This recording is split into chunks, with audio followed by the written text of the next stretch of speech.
ಹಾವುಗಳು ಕಚ್ಚಿದಾಗ, ಪ್ರಮುಖವಾಗಿ ವಿಷಕಾರಿ ಹಾವುಗಳು ಕಚ್ಚಿದಾಗ, ನೀವು ಯಾವುದೇ ಕಾರಣಕ್ಕೂ ಹಾವು ಕಚ್ಚಿದಂತಹ ಸಂದರ್ಭದಲ್ಲಿ ನಿಮ್ಮ ಮನೆ ಚಿಕಿತ್ಸೆಗಳನ್ನು ಮಾಡಿಕೊಳ್ಳೋದಷ್ಟೇ ಅಲ್ಲದೆ ವೈದ್ಯರನ್ನ ಸಂಪರ್ಕಿಸೋಕೆ ಮಾತ್ರ ಮರಿಬೇಡಿ.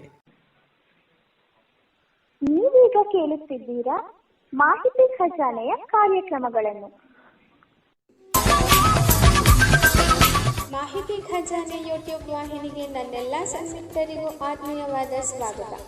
ಇಂದು ನಾವು ಮತ್ತೊಂದು ಉಪಯುಕ್ತ ಮಾಹಿತಿಯೊಂದಿಗೆ ಬಂದಿದ್ದೇವೆ. ಈ ವಿಡಿಯೋ ನಿಮಗೇನಾದರೂ ಇಷ್ಟವಾದಲ್ಲಿ ಲೈಕ್, ಶೇರ್, ಕಾಮೆಂಟ್ ಮಾಡಿ ಹಾಗೂ ಇನ್ನೂ ಹೆಚ್ಚು ಉಪಯುಕ್ತ ಮಾಹಿತಿಯನ್ನು ನಮ್ಮ ಯೂಟ್ಯೂಬ್ ವಾಹಿನಿಯಿಂದ ಏನಾದರೂ ನಿರೀಕ್ಷಿಸುತ್ತಿದ್ದೀರಾ? ನಿರೀಕ್ಷಿಸಿದಲ್ಲಿ ಬೆಲ್ ಐಕಾನ್ ಅನ್ನು ಕ್ಲಿಕ್ ಮಾಡುವುದರ ಮೂಲಕ ಸಬ್ಸ್ಕ್ರೈಬ್ ಆಗಿ.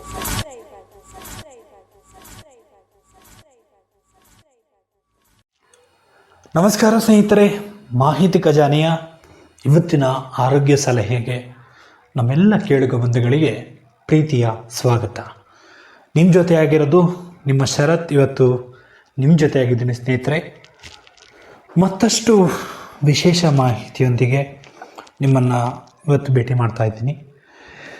ಇವತ್ತು ನಾವು ಕಳೆದ ಸಂಚಿಕೆಯಲ್ಲಿ ಹಾವಿನ ವಿಷಕಾರಿ ಅಂಶಗಳು, ಹಾಗೆ ಹಾವು ಕಚ್ಚಿದರೆ ಯಾವ ಎಂಥ ಚಿಕಿತ್ಸೆಗಳನ್ನು ಸಾಮಾನ್ಯವಾಗಿ ಪಡ್ಕೊಳ್ತಾರೆ ಅಥವಾ ಕೆಲವು ಮೂಢನಂಬಿಕೆಗಳ ಬಗ್ಗೆ ನಾವು ಕಳೆದ ಸಂಚಿಕೆಯಲ್ಲಿ ತಿಳ್ಕೊಂಡಿದ್ದೇವೆ. ಇವತ್ತಿನ ಸಂಚಿಕೆಯಲ್ಲಿ ಹಾವು ಕಡಿದಾಗ ಯಾಕೆ ನಾವು ನಿದ್ರೆ ಮಾಡಬಾರ್ದು ಅನ್ನುವಂತಹ ವಿಷಯದ ಬಗ್ಗೆ ಒಂದಿಷ್ಟು ಮಾಹಿತಿಯನ್ನು ತಿಳಿಯುವಂಥ ಪ್ರಯತ್ನವನ್ನು ಮಾಡೋಣ. ಸಾಮಾನ್ಯವಾಗಿ ವೈದ್ಯರು ಸೂಚಿಸ್ತಕ್ಕಂಥದ್ದು ಹಾವು ಕಡಿದ ರಾತ್ರಿಯಲ್ಲಿ ವ್ಯಕ್ತಿ ನಿದ್ರೆ ಮಾಡೋ ಹಾಗಿಲ್ಲ ಅಂತ. ಹಾಗಾದರೆ ನಿದ್ರೆ ಮಾಡೋದಕ್ಕೆ ಯಾಕೆ ಆಗಲ್ಲ, ಯಾಕೆ ನಿದ್ರೆ ಮಾಡಬಾರ್ದು, ಈ ಎಲ್ಲ ಕುತೂಹಲಗಳಿಗೆ ಇವತ್ತಿನ ಸಂಚಿಕೆಯಲ್ಲಿ ನಾನು ನಿಮಗೆ ಒಂದಿಷ್ಟು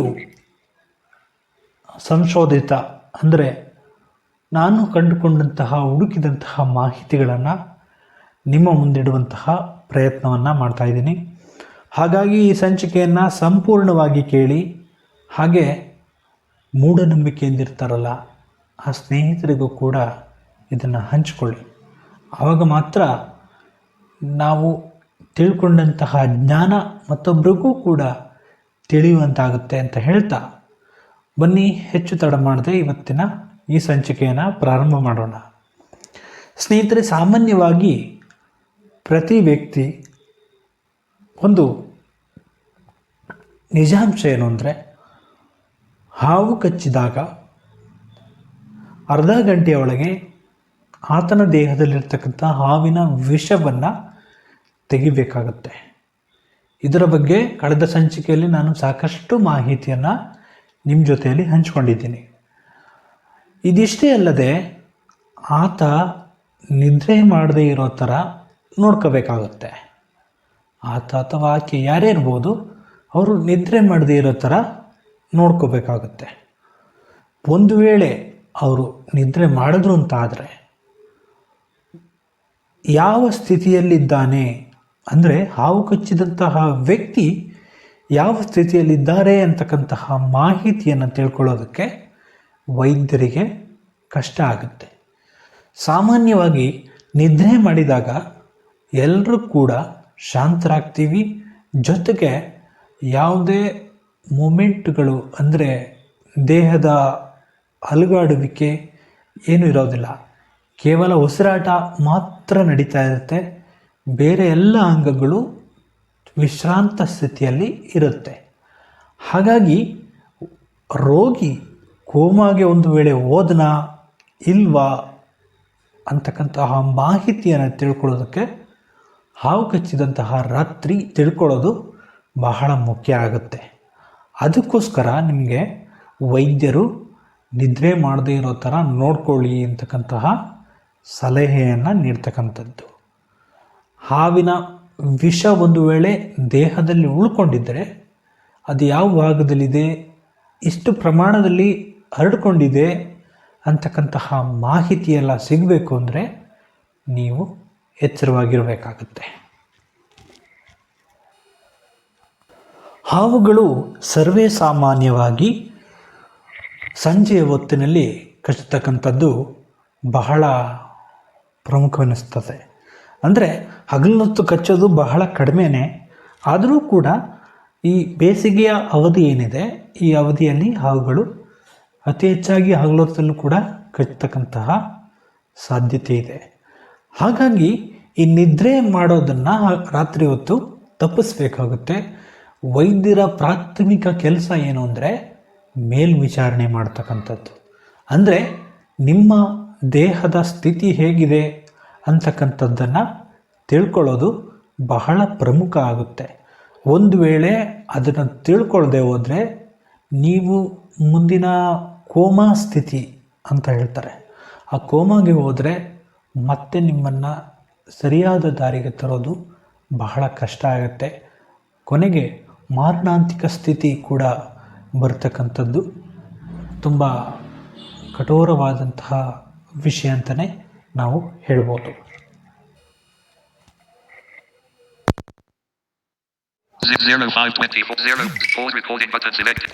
ಈ ಮೂಲಕ ವೈದ್ಯರು ಏನು ಮಾಡ್ತಾರೆ ಅಂದರೆ ಮೇಲ್ವಿಚಾರಣೆ ಮಾಡ್ತಾರೆ. ಅಂದರೆ ಕೆಲವೊಂದು ಚಿಹ್ನೆಗಳಿರುತ್ತೆ, ಹಾವು ಕಚ್ಚಿದಾಗ ಕೆಲವೊಂದು ಚಿಹ್ನೆಗಳಿರುತ್ತೆ, ಆ ಚಿಹ್ನೆಗಳನ್ನು ಗುರುತಿಸ್ತಕ್ಕಂಥದ್ದು ಬಹಳ ಮುಖ್ಯವಾಗುತ್ತೆ.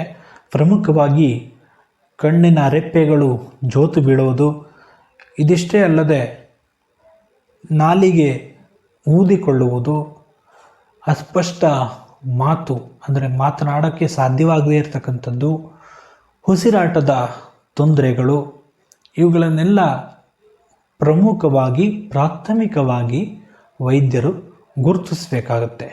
ಹಾಗಾಗಿ ನಿಮ್ಮನ್ನು ಯಾವುದೇ ಕಾರಣಕ್ಕೂ ಮಲಗೋ ಹಾಗಿಲ್ಲ ಅಂತ ಹೇಳಿ ಒಂದು ಕಟ್ಟುನಿಟ್ಟಿನ ಸೂಚನೆಯನ್ನು ಹೊರಡಿಸ್ತಾರೆ. ಇದು ಎಲ್ಲ ಚಿಕಿತ್ಸೆಗಳಲ್ಲೂ ಕೂಡ ಸರ್ವೇ ಸಾಮಾನ್ಯವಾಗಿ ನಡೆಯುತ್ತೆ.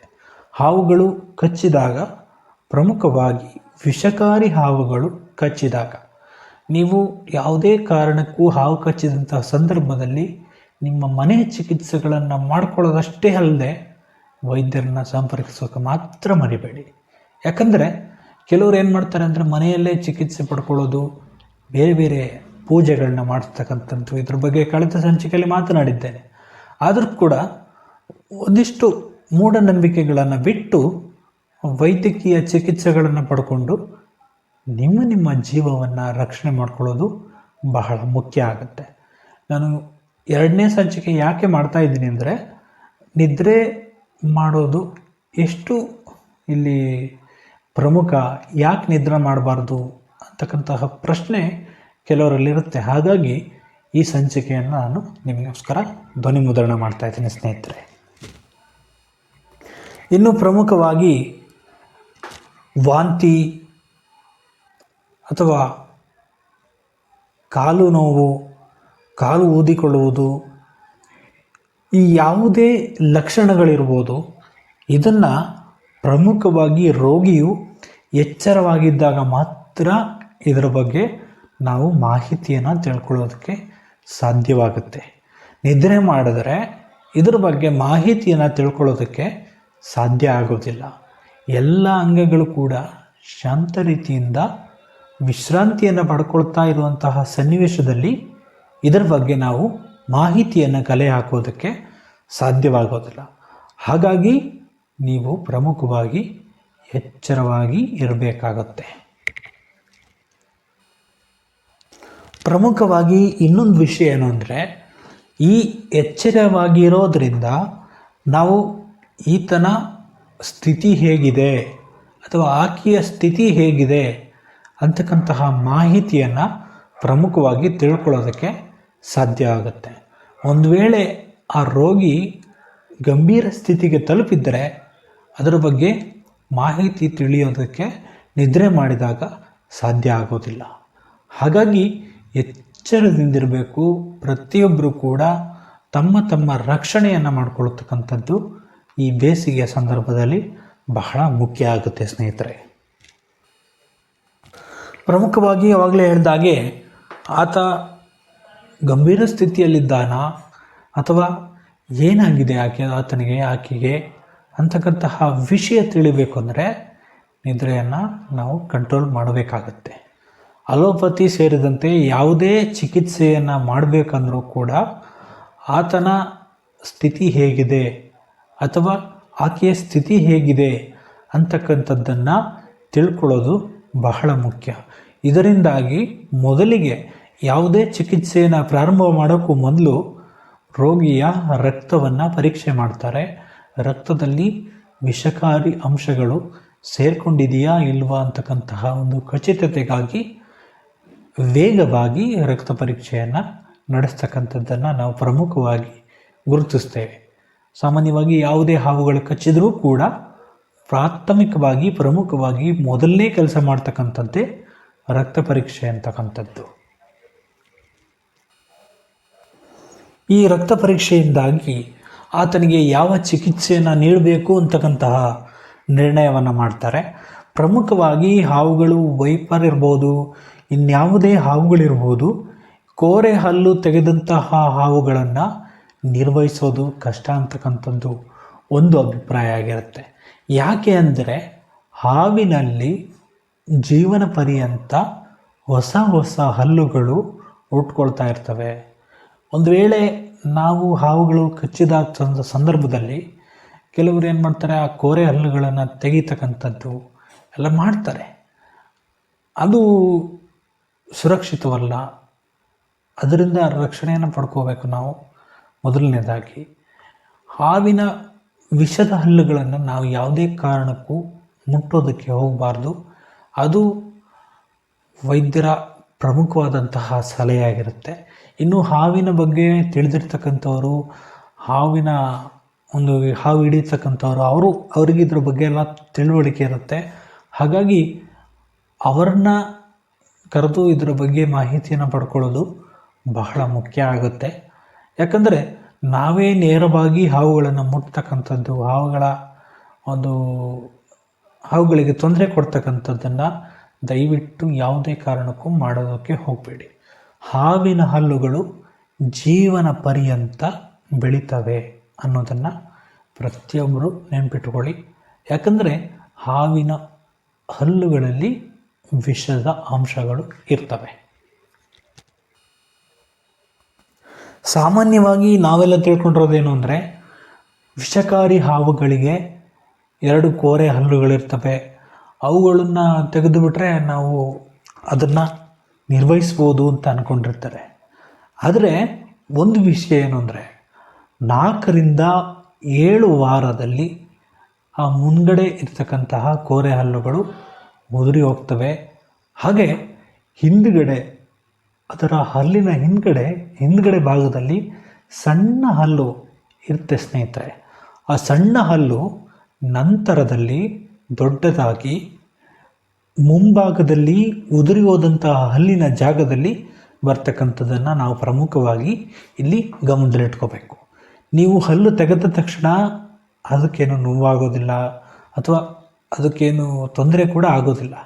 ಯಾಕಂದರೆ ಹಿಂದ್ಗಡೆ ಮತ್ತೆ 2 ಹಲ್ಲುಗಳು ರೆಡಿಯಾಗಿರುತ್ತೆ.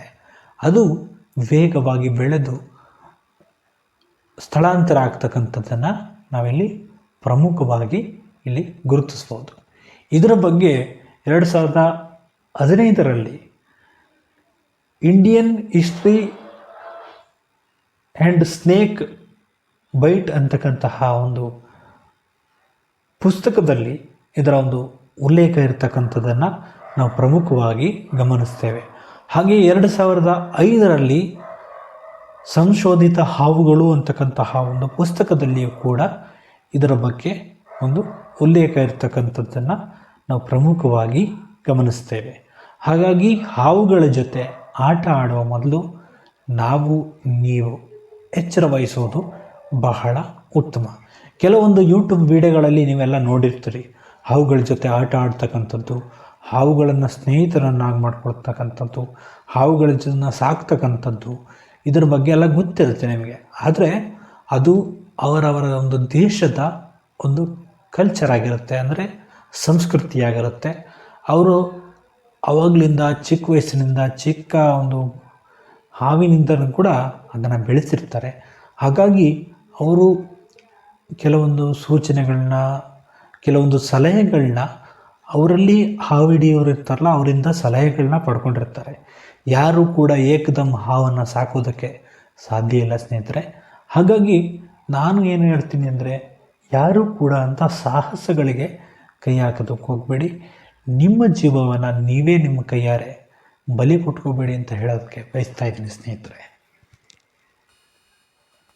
ಪ್ರಮುಖವಾಗಿ ನಾವೆಲ್ಲ ಚಿಕ್ಕವರಾಗಿದ್ದಾಗ ನಮಗೆ ಏನು ಅಂದರೆ ಹಾಲು ಹಲ್ಲುಗಳು ಎಲ್ಲವೂ ಕೂಡ ಉದುರಿ ಹೋಗ್ತಕ್ಕಂಥದ್ದನ್ನು ನಾವು ಪ್ರಮುಖವಾಗಿ ಗಮನಿಸ್ತೇವೆ.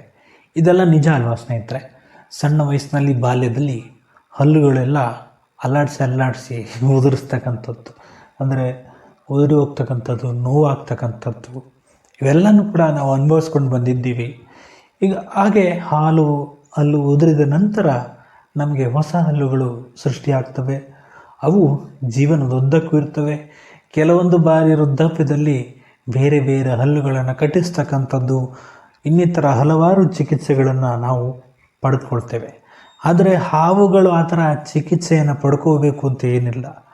ಅದು ಜೀವನದುದ್ದಕ್ಕೂ 6ರಿಂದ 7 ವಾರದ ಒಳಗಡೆ ಯಾವುದೇ ಹಲ್ಲುಗಳಾದರೂ ಕೂಡ ಉದುರಿ ಹೋಗ್ತಕ್ಕಂಥದ್ದು, ಹೊಸ ಹಲ್ಲು ಸೃಷ್ಟಿಯಾಗ್ತಕ್ಕಂಥದ್ದು ಇಲ್ಲಿ ನಾವು ಪ್ರಮುಖವಾಗಿ ಗಮನಿಸಬೇಕಾದಂತಹ ವಿಷಯ.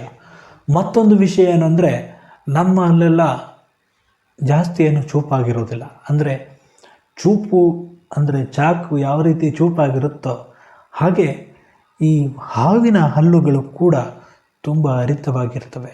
ಇದೊಂದು ಬಾರಿ ಕಚ್ಚಿಬಿಟ್ರೆ ಸಾಕು, ಇಡೀ ನಮ್ಮ ದೇಹಕ್ಕೆ ಆ ಒಂದು ವಿಷ ಹರಡ್ತಕ್ಕಂತಹ ಸಾಮರ್ಥ್ಯವನ್ನು ಈ ಹಾವುಗಳು ಹೊಂದಿರತಕ್ಕಂಥದ್ದನ್ನು ನಾವು ಪ್ರಮುಖವಾಗಿ ಗಮನದಲ್ಲಿಟ್ಕೋಬೇಕು ಸ್ನೇಹಿತರೆ. ಹಾಗಾಗಿ ನಾವು ಎಚ್ಚರಿಕೆಯಿಂದ ನಾವು ಮುಂದುವರಿಯೋದು ಬಹಳ ಉತ್ತಮ ಆಗುತ್ತೆ. ಇನ್ನು ಪ್ರಮುಖವಾಗಿ ಮಲಗುವುದರಿಂದ ರಕ್ತ ಪರಿಚಲನೆ ಅಂತಕ್ಕಂಥದ್ದು ಸ್ವಲ್ಪ ಮಟ್ಟಿಗೆ ಕಡಿಮೆ ಆಗ್ತಕ್ಕಂಥದ್ದನ್ನು ನಾವು ಪ್ರಮುಖವಾಗಿ ಗಮನಿಸ್ತೇವೆ. ಹಾಗಾಗಿ ವೈದ್ಯರು ಈ ಒಂದು ಸೂಚನೆಯನ್ನು ನಿಮಗೆ ನೀಡ್ತಕ್ಕಂಥದ್ದು ಪ್ರಮುಖವಾಗಿ ಗಮನಿಸಬೇಕಾದಂತಹ ಒಂದು ವಿಷಯವಾಗಿದೆ ಸ್ನೇಹಿತರೆ. ಇನ್ನು ಪ್ರಮುಖವಾಗಿ ಹಾವು ಕಚ್ಚಿದಾಗ ಗಾಬರಿ ಆಗ್ತಕ್ಕಂಥದ್ದು ಅಥವಾ ಏನೋ ಒಂದು ಹೆದರಿಕೆಯಿಂದ ಇರ್ತಕ್ಕಂಥದ್ದು, ಶಾಂತವಾಗಿರಬೇಕಾಗುತ್ತೆ. ಅಷ್ಟೇ ಅಲ್ಲದೆ ಐಸ್ಗಳನ್ನ ಇಡ್ತಕ್ಕಂಥದ್ದು ಅಥವಾ ಆ ಒಂದು ಕಚ್ಚಿದ ಭಾಗವನ್ನು ಕತ್ತರಿಸ್ತಕ್ಕಂಥದ್ದು ಇವುಗಳನ್ನು ಮಾಡೋದಕ್ಕೆ ಹೋಗಬೇಡಿ.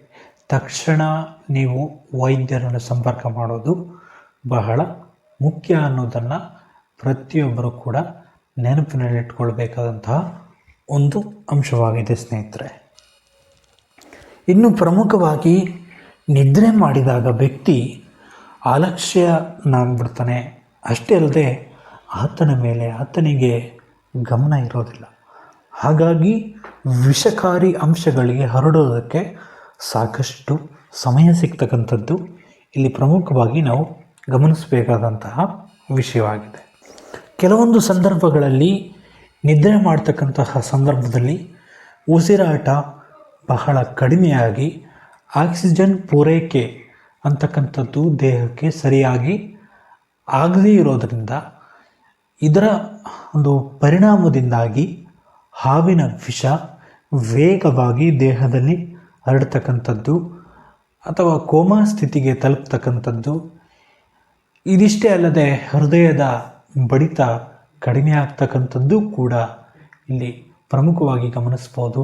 ಹಾಗೆ ಸಾವಿನ ಸ್ಥಿತಿಯು ಕೂಡ ಬರ್ತಕ್ಕಂಥದ್ದು ಇಲ್ಲಿ ನಾವು ಪ್ರಮುಖವಾಗಿ ಗಮನಿಸಲೇಬೇಕಾದಂತಹ ವಿಷಯವಾಗಿದೆ.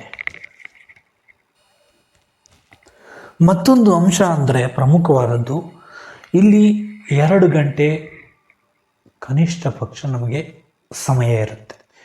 ಈ 2 ಗಂಟೆಗಳನ್ನು ನಿದ್ರೆಯಲ್ಲೇ ಕಳೆದುಬಿಟ್ರೆ ವ್ಯಕ್ತಿ ಬದುಕೋದು ತುಂಬಾ ಕಷ್ಟ ಆಗಿಬಿಡುತ್ತೆ. ಹಾಗಾಗಿ ಈ 2 ಗಂಟೆಯನ್ನು ಗೋಲ್ಡನ್ ಸಮಯ ಅಂತಲೇ ಹೇಳ್ತಾರೆ.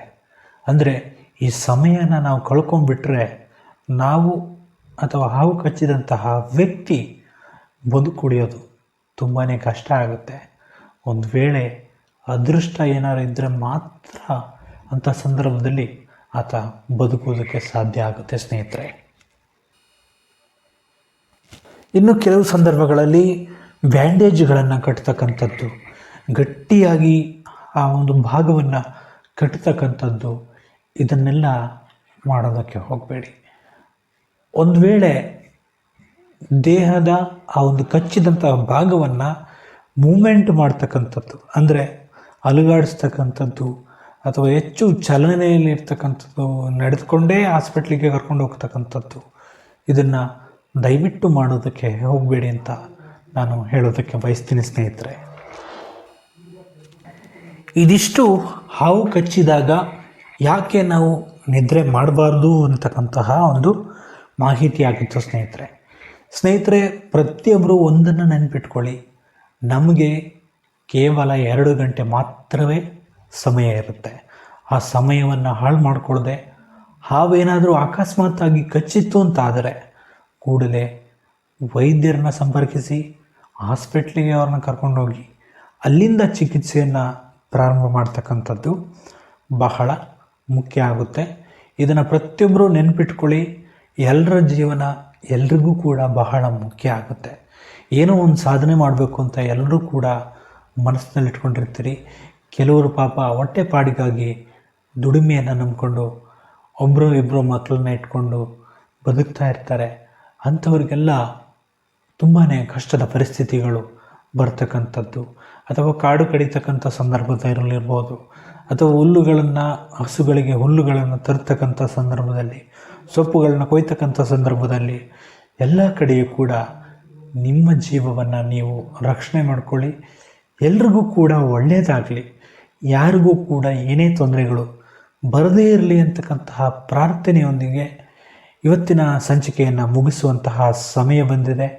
ಇನ್ನೂ ಯಾರು ಸಬ್ಸ್ಕ್ರೈಬ್ ಮಾಡದೆ ನೋಡ್ತಾ ಇದ್ದೀರಿ, ಇಂತಹ ಅಮೂಲ್ಯ ಮಾಹಿತಿಗಳು ನಿಮಗೆಲ್ಲ ತಿಳಿಬೇಕು ಅಥವಾ ನಾನು ಯಾರಿಗಾದರೂ ಇದನ್ನು ಹಂಚಬೇಕು ಅಂತ ಅಂದರೆ ಖಂಡಿತವಾಗ್ಲೂ ನೀವು ಶೇರ್ ಮಾಡಿ. ಹಾಗೆ ನಿಮ್ಮ ಅಭಿಪ್ರಾಯಗಳು ಇವುಗಳನ್ನೆಲ್ಲ ಕಮೆಂಟ್ ಮುಖಾಂತರ ತಿಳಿಸ್ಬೋದು ಅಂತ ಹೇಳ್ತಾ, ಇನ್ನೂ ಯಾರು ಸಬ್ಸ್ಕ್ರೈಬ್ ಮಾಡದೆ ಈ ಚಾನಲನ್ನು ನೋಡ್ತಾ ಇದ್ದೀರಿ, ಮೊದಲ ಬಾರಿಗೆ ಭೇಟಿ ನೀಡಿದ್ದೀರಿ, ಈ ಕೂಡಲೇ ಸಬ್ಸ್ಕ್ರೈಬ್ ಮಾಡ್ಕೊಳ್ಳಿ. ಸಬ್ಸ್ಕ್ರೈಬ್ ಮಾಡದೆ ಎಲ್ಲರೂ ನೋಡ್ತಾ ಇದ್ದೀರಿ, ಒಂದು ವಿಷಯ ನೆನ್ಪಿಟ್ಕೊಳ್ಳಿ, ಏನೋ ಒಂದು ಮಾಹಿತಿನ ತಿಳಿಸ್ತಾರೆ ಅಂದರೆ ನಮಗೂ ಕೂಡ ತುಂಬ ಕೆಲಸ ಇರುತ್ತೆ. ಆ ಕೆಲಸದ ಮಧ್ಯೆ ಒಂದಿಷ್ಟು ಮಾಹಿತಿಯನ್ನು ನೀಡ್ತಕ್ಕಂಥ ಪ್ರಯತ್ನ ಮಾಡ್ತೀವಿ. ಅಷ್ಟೇ ಅಲ್ಲದೆ ಮುಂದಿನ ದಿನಗಳಲ್ಲಿ ಮತ್ತಷ್ಟು ವಿಶೇಷ ಮಾಹಿತಿಗಳು ನಿಮ್ಮೆಲ್ಲರಿಗೂ ಕೂಡ ಸಿಗುತ್ತೆ ಅಂತ ನಾನು ಭರವಸೆಯನ್ನು ನೀಡ್ತಾ ಈ ಸಂಚಿಕೆಯನ್ನು ಮುಗಿಸ್ತಾ ಇದ್ದೀನಿ.